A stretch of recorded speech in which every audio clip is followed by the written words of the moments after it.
네, 여러분 반갑습니다. 오늘도 오늘 은혜를 통해서 하나님께 예배드리면서 주님께 삶을 내어드리는 여러분에게 하나님께서 복을 허락하시고 은혜와 평강으로 인도하실 줄 믿습니다. 우리와 함께 하시는 하나님을 눈을 들어 바라보도록 합시다. 우리가 시험을 당할 때 우리와 항상 함께 하시면서 필요한 은혜를 베풀어 주시는 주님을 바라보고 의지하는 마음으로 찬송가 342장 너 시험을 당해 이 찬송을 부르면서 우리를 도와주시는 주님께 우리의 삶을 맡겨드리도록 하겠습니다.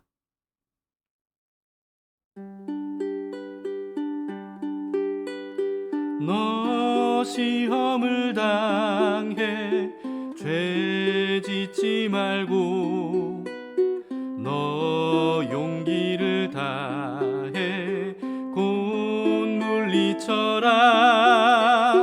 너 시험을 이겨 새 힘을 얻고 주 예수를 믿어 늘 승리하라. 우리 구주의 힘과 그의 위로를 빌라. 주님 내 편에 서서 항상 도우시리. 내 친구를 삼가 잘 선택하고 너 언행을 삼가 늘 조심하라. 너 열심을 다해 늘 충성하고 온 정성을 다해 주 봉사하라. 우리 구주의 힘과 그의 위로를 빌라. 주님 내 편에 서서 항상 도우시리. 잘 이기는 자는 상 받으리니 너 낙심치 말고 늘 전진하라. 내 구세주 예수 힘 주시리니 주 예수를 믿어 늘 승리하라. 우리 구주의 힘과 그의 위로를 빌라. 주님 내 편에 서서 항상 도우시리. 우리 구주의 힘과 그의 위로를 빌라. 주님 내 편에 서서 항상 도우시리. 오늘 말씀은 야고보서 1장 12절에서 18절까지의 말씀입니다. 어제 말씀에 이어서 시험에 대한 또 다른 면을 다루는 말씀입니다. 시험을 참는 자는 복이 있나니 이는 시련을 견디어낸 자가 주께서 자기를 사랑하는 자들에게 약속하신 생명의 면류관을 얻을 것이기 때문이라. 사람이 시험을 받을 때에 내가 하나님께 시험을 받는다 하지 말지니 하나님은 악에게 시험을 받지도 아니하시고 친히 아무도 시험하지 아니하시느니라. 오직 각 사람이 시험을 받는 것은 자기 욕심에 끌려 미혹됨이니 욕심이 잉태한 즉 죄를 낳고 죄가 장성한 즉 사망을 낳느니라. 내 사랑하는 형제들아, 속지 말라. 온갖 좋은 은사와 온전한 선물이 다 위로부터 빛들의 아버지께로부터 내려오나니 그는 변함도 없으시고 회전하는 그림자도 없으시니라. 그가 그 피조물 중에 우리로 한 첫 열매가 되게 하시려고 자기의 뜻을 따라 진리의 말씀으로 우리를 낳으셨느니라. 야고보서에 나오는 시험이라고 하는 단어는 헬라어 페이라스모스라고 하는 단어인데요. 세 가지로 번역될 수 있는 단어입니다.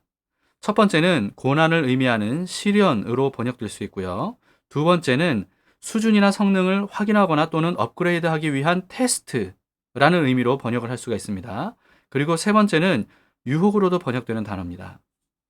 우리는 이 세 가지 의미, 실현, 테스트, 그리고 유혹, 이 세 가지 의미를 명확하게 구분하기 때문에 이 세 가지를 한 단어로 표현하는 것은 적합하지 않다고 생각할 수 있어요. 제가 그랬습니다. 각각 다른 단어를 사용하면 훨씬 뜻이 명확해지고 말씀을 쉽게 이해할 수 있을 거라고 생각했습니다. 그런데 깊이 묵상해 볼수록 점점 생각이 달라지더라고요. 실현과 테스트와 유혹은 사실 명확히 구분되지 않고 서로 긴밀하게 연결되어 있다라고 하는 사실을 점점 알게 됐습니다. 아주 간단하게 정리하면 실현 중에 유혹이 강렬하게 찾아오고요. 또 실현과 유혹 모두 테스트로 사용되기도 하죠. 예수님께서 광야에서 40일간 금식하셨던 혹독한 시련 중에 마귀의 세 가지 유혹을 받으셨죠. 그리고 그 모든 과정은 일종의 테스트였습니다. 야고보서 당시 예루살렘 교회 성도들은요, 박해라고 하는 시련을 당하고 있었는데요. 그때 예수님을 부인하면 안전하게 살 수 있다는 유혹이 얼마나 강렬히 찾아왔겠어요? 그리고 그들에게는요, 이런 시련과 시련을 통한 유혹은 일종의 테스트였습니다. 그래서 야고보는 시험을 믿음으로 인내하면서 이겨내면 한층 더 온전한 사람으로 성장, 성숙할 것이라고 말했던 거예요. 이처럼 세 가지는 따로따로 오기보다는 한꺼번에 오는 경우가 대부분입니다. 그런 점에서 이 세 가지 의미를 한 단어로 사용하는 이유가 있다는 것을 깨달을 수 있었던 것 같습니다. 이 사실을 생각하면서 오늘 본문을 살펴보도록 합시다. 12절을 보시겠습니다. 시험을 참는 자는 복이 있나니 이는 시련을 견뎌낸 자가 주께서 자기를 사랑하는 자들에게 약속하신 생명의 면류관을 얻을 것이기 때문이라. 시험을 시련, 테스트, 유혹 중 어느 것으로 대입을 해도 되는 말씀이죠. 시련이든 테스트든 유혹이든 그것을 인내로 참는 사람은 복이 있다는 겁니다. 하나님께서 약속하신 생명의 면류관을 얻을 것이기 때문이라는 거죠.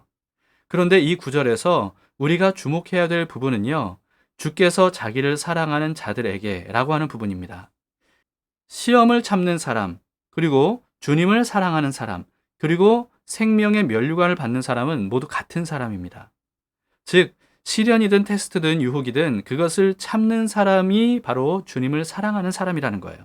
다른 말로 하면 주님을 사랑하는 사람이 그런 시험을 참고 이길 수 있다라고 하는 뜻입니다. 주님을 사랑하는 마음으로 모든 시련과 테스트와 유혹을 참는 사람은요, 주님께서 주시는 생명의 면류관을 얻게 될 겁니다. 마치 사랑하는 연인이 온갖 시련과 유혹을 서로 사랑하는 마음으로 끝까지 지켜낸 이후에 결국은 그토록 바라고 원하던 대로 모든 사람들의 축복과 축하를 받으면서 화관을 쓰고 결혼하는 것처럼 말이죠. 모든 시험을 끝까지 참는 힘은요, 오직 주님을 사랑하는 마음에서 나옵니다.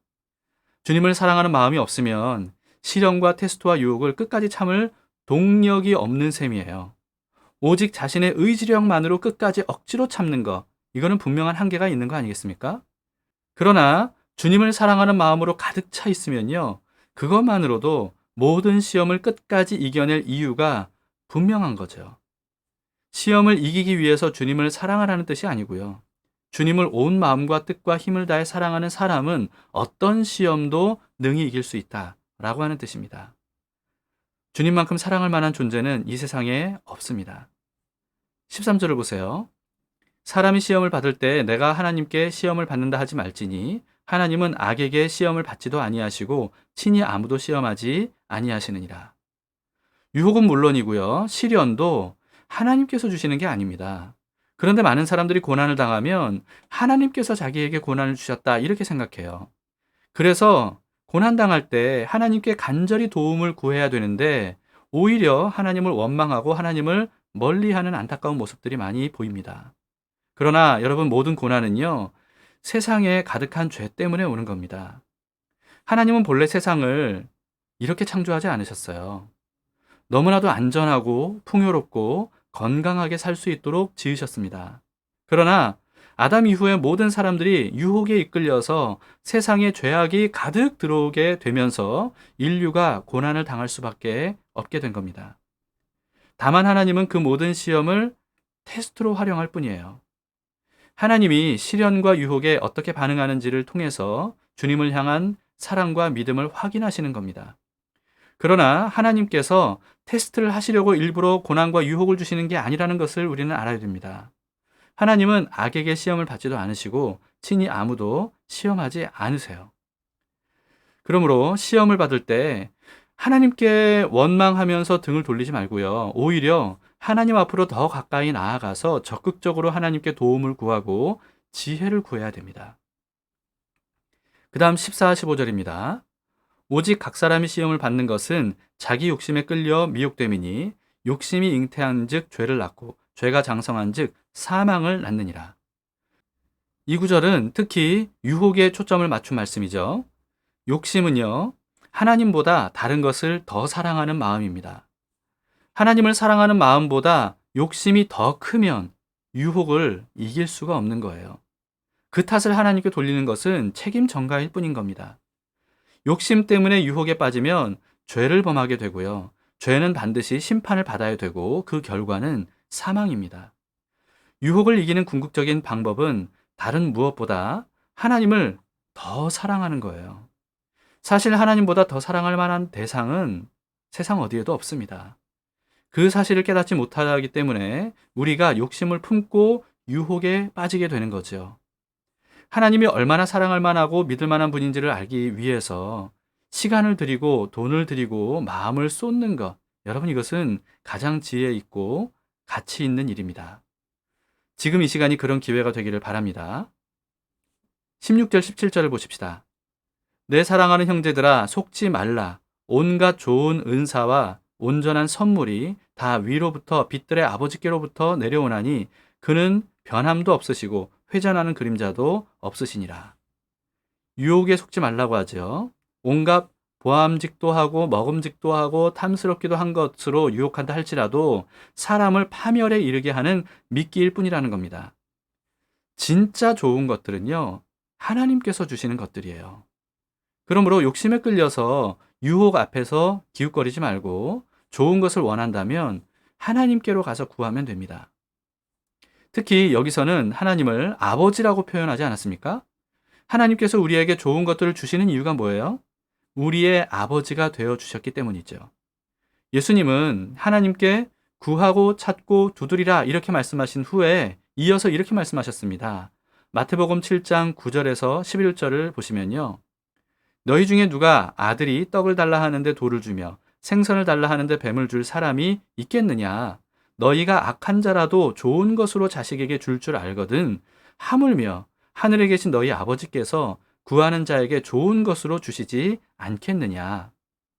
하늘에 계신 아버지 하나님은 사실 이 세상 어느 아버지보다 더 우리를 사랑하시는 분입니다. 하나님은 부성애와 모성애의 근원이시죠. 그런 하나님이시기 때문에 당연히 인간 아버지보다 더 좋은 것을 주고 싶어 하지 않으시겠어요? 로마서 8장 32절에 보시면 자기 아들을 아끼지 아니하시고 우리 모든 사람을 위하여 내주시니가 어찌 그 아들과 함께 모든 것을 우리에게 주시지 아니하겠느냐. 그러므로 여러분 원하는 것이 있다면 하나님께 구하시면 됩니다. 그러면 하나님은 우리가 원하는 것보다 더 좋은 것을 우리에게 주실 거예요. 만약에 구한 대로 주시지 않으면 전지하신 하나님께서 생각하시기에 우리에게 해롭다고 판단하셨기 때문일 겁니다. 그 다음에 하나님은 변함도 없으시고 회전하는 그림자도 없으시다 라고 하는 것은요, 시간의 구애를 받지 않는 영원한 분이라는 뜻이죠. 반면에 우리는 어떻습니까? 시간 안에서 제한된 삶을 우리는 살고 있죠. 그렇기 때문에 우리는 아는 것보다 모르는 게 훨씬 많을 수밖에 없고요. 특히나 앞으로의 일, 미래에 대해서는 우리는 전혀 알 수가 없습니다. 그런데 하나님은 모든 것을 다 아시는 분 아닙니까? 하나님은 우리가 구하는 것이 우리에게 유익할지 해로울지를 다 알고 계시는 분이에요. 그렇기 때문에 구하되 어떻게 응답하실 것인가 라고 하는 것은요, 하나님께 온전히 맡겨야 됩니다. 우리가 원하고 구한 대로 응답하시지 않아도 하나님은 우리에게 가장 좋은 것을 가장 좋은 때, 가장 좋은 방법으로 응답해 주실 겁니다. 그 사실을 믿고 욕심에 이끌려서 위험한 유혹에 자신의 인생을 도박하듯이 걸지 말고요. 좋은 것을 주시겠다고 약속하신 하나님께 나아가서 아버지에게 구하듯이 그렇게 구하도록 합시다. 그 다음 18절을 보시겠습니다. 그가 그 피조물 중에 우리로 한 첫 열매가 되게 하시려고 자기의 뜻을 따라 진리의 말씀으로 우리를 낳으셨느니라. 마치 유전 정보가 담긴 정자가 난자와 만나면 아빠 엄마를 닮은 새 생명이 잉태되듯이요. 하나님의 생명의 말씀이신 예수님이 우리 안으로 들어오시면 그러면 이전과는 완전히 다른 존재로 거듭나게 된다는 겁니다. 하나님 아버지를 닮은 영원한 존재로 새롭게 태어나는 거죠. 그래서 우리가 하나님을 아버지라고 부르는 겁니다. 그러므로 이제는요, 우리는 하나님께 구할 때 남에게 구걸하듯이 구하지 말고요, 아들이 아버지에게 구하듯이 구해야 됩니다. 그러면 하나님은 아버지가 아들에게 응답하시듯이 우리에게 응답해 주실 겁니다. 비록 모든 시험이 세상의 죄악 때문에 발생된 것이라 할지라도 하나님은 항상 우리와 함께 하시면서 그 모든 시험을 통해서 합력해서 선을 이루게 하실 겁니다. 하나님은 그런 능력과 지혜와 또 우리를 향한 사랑을 가지신 분이거든요. 그러므로 어떤 시험을 당하더라도 아버지 하나님을 믿고 의지함으로써 끝까지 인내하고 이겨내는 복 있는 사람들이 되시기를 바랍니다. 어떤 시험 중에도 우리가 믿고 의지할 분은 오직 삼위일체 하나님이라는 이 사실을 우리가 마음속에 깊이 새기면서 나는 믿네, 이 찬양을 함께 부르면서 믿음으로 선포하도록 합시다.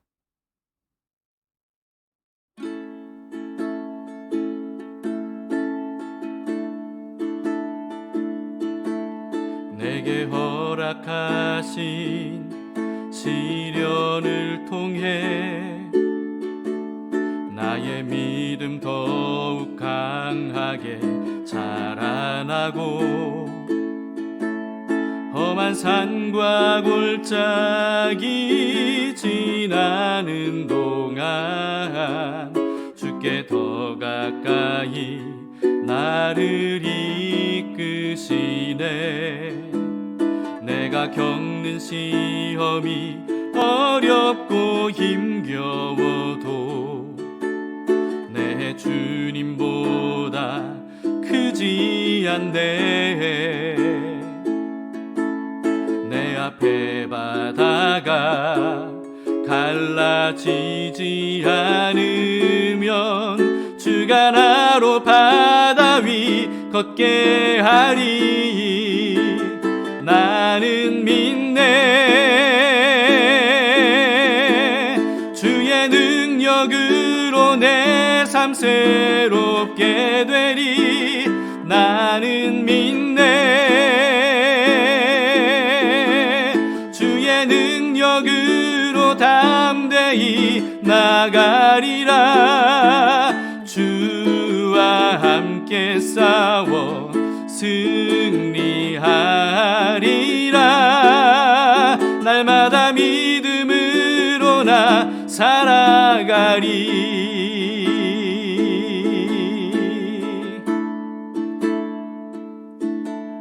내게 허락하신 시련을 통해 나의 믿음 더욱 강하게 자라나고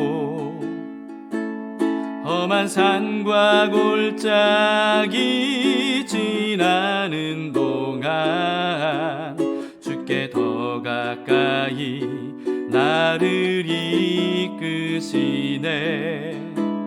내가 겪는 시험이 어렵고 힘겨워도 내 주님보다 크지 않네.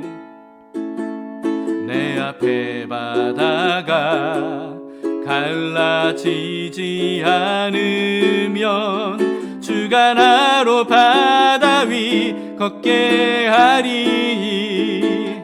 나는 믿네. 주의 능력으로 내 삶 새롭게 되리. 나는 믿네. 주의 능력으로 담대히 나가리라. 주와 함께 싸워 승리하리라. 날마다 믿음으로 나 살아가리. 나는 믿네. 주의 능력으로 내 삶 새롭게 되리. 나는 믿네. 주의 능력으로 담대히 나가리라. 주와 함께 싸워 승리하리라. 날마다 믿음으로 나 살아가리.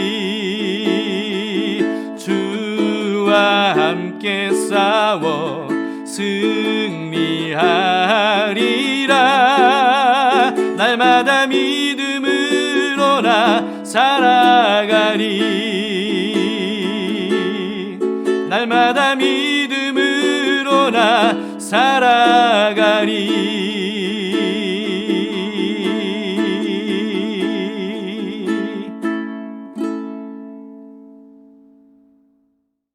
함께 기도하시겠습니다.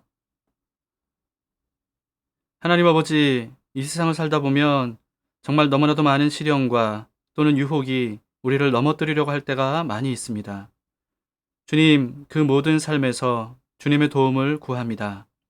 우리를 끝까지 이기고 분별하고 견딜 수 있도록 도와주시고, 그래서 주님께서 예비하신 생명의 면류관을 우리가 받을 수 있도록 도와주시옵소서. 이 일에 낙오되는 사람이 한 명도 없기를 원합니다. 주님, 한 사람 한 사람 말씀으로 성령으로 붙들어 주셔서 끝까지 분별하고 이길 수 있도록 도와주시옵소서. 오늘 하루도 우리가 무엇을 위해 어떻게 살아야 되는지를 알려주시고, 또 어떤 어려움이나 어떤 유혹이 있을 때 그것을 어떻게 대처해야 될지를 알려주셔서 하나님, 오늘도 믿음으로 살기를 원합니다. 말씀으로 성령으로 살기를 원합니다. 주님, 강력한 그리스도인이 되어서 세상이 감당치 못할 믿음으로 너끈히 이겨나갈 수 있도록 오늘도 도와주시옵소서. 주님께 모든 삶을 맡겨드리고 예수님 이름으로 기도합니다. 아멘. 네, 감사합니다. 자, 두 가지 기도 제목으로 오늘도 함께 기도합시다. 첫 번째는 우리 삶의 모든 시련과 테스트와 유혹을 오직 주님 사랑하고 신뢰하는 마음으로 너끈히 이길 수 있도록 도와주시기를 기도합시다.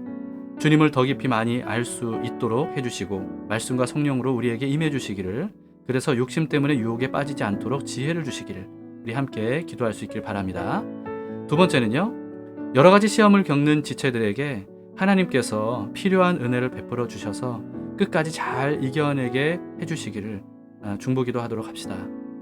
그 과정을 통해서 하나님의 도움의 손길을 경험하게 해주셔서 더욱 강건한 믿음의 소유자로 성장할 수 있도록 그렇게 기도합시다. 자, 오늘도 하나님께서는 우리를 돕고 계십니다. 우리와 함께 하십니다. 그리고 필요한 은혜와 지혜를 주실 줄 믿습니다. 그 하나님을 우리가 함께 바라보시면서 오늘 하루도 담대히 살아가도록 합시다.